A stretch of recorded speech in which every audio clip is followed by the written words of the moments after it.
Again. Unsurprisingly, the French presidential election dominating international press headlines. Yes, we're going to start by looking at the Wall Street Journal, which has it on its front page. So campaigning stops tonight. And according to the Wall Street Journal, Sarkozy is awaiting the finger of fate. And there's a picture of Sarkozy and Hollande, and says, according to the Wall Street Journal, the gap is narrowing between the two. But there's a different story on the International Herald Tribune, which says that polls show that President Sarkozy is in deep trouble. And there you see this very striking photo of a very dark-looking Nicolas Sarkozy. And there's an interesting article in the International Herald Tribune, which was also in the New York Times by Stephen Erlanger, that points out that though Sarkozy is very confident and thinks that he can win both the first and second round, aides around him are starting to doubt this. And the article says that Sarkozy could very well be the first president since 1981, could be the very first one-term president. And it points out that if he is defeated,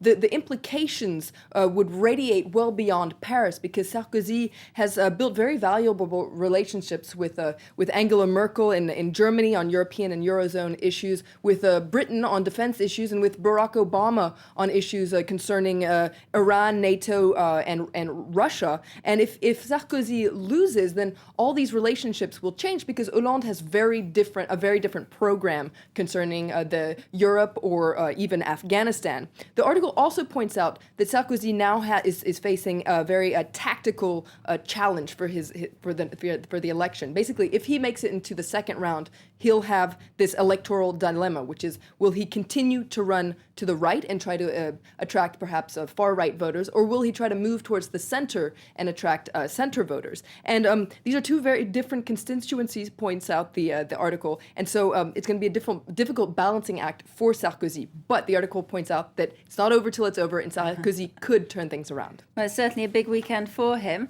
Turning to another big international story, and the conflict between South Sudan and Sudan. What's the paper saying about that? We're going to look at a paper in the Daily Nation, which which is a journal in Kenya, which says that a war in Sudan would be too costly for everyone. So President Omar al-Bashir virtually declared war on South Sudan. Now, according to this article, a renewed war would have major consequences on the economies of both the countries, but also on the wider region in general, the stability of the region. And this article calls for a concerted effort by the African Union and the UN, and says that what needs to be resolved is not only the border dispute, but how to share oil revenue between the two countries.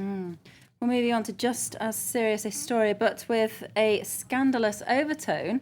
These 11 US Secret Service agents under investigation for alleged misconduct with prostitutes in Colombia. Yes. Now, several of them have been forced out of the agency, either forced to retire. Some of them have just quit, and several of their identities have been revealed. And now there's a very critical article in the Washington Post that isn't so much critical of the moral dilemma they're in as to who these agents are. And it says that Secret Service agents are supposed to handle, not cause trouble. According to this article in the Washington Post, they're recruited for their street smarts, and it turns out some of them don't have many. Now, according to this article, it calls it sex-scapades, and it says they could have been covered up, but instead the story just completely got out of hand. Basically, they got out of control in their own situation that they created. And they quote Harry Reid, who's the Senate Majority Leader, who says that the employees under investigation were stupid, but there's no bill we can pass to cause people to have common sense.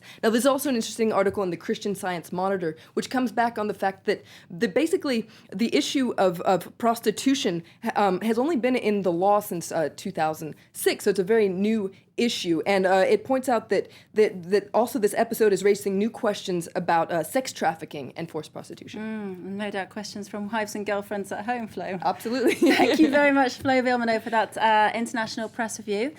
Right, let's just bring you a reminder of today's headlines. It's the final day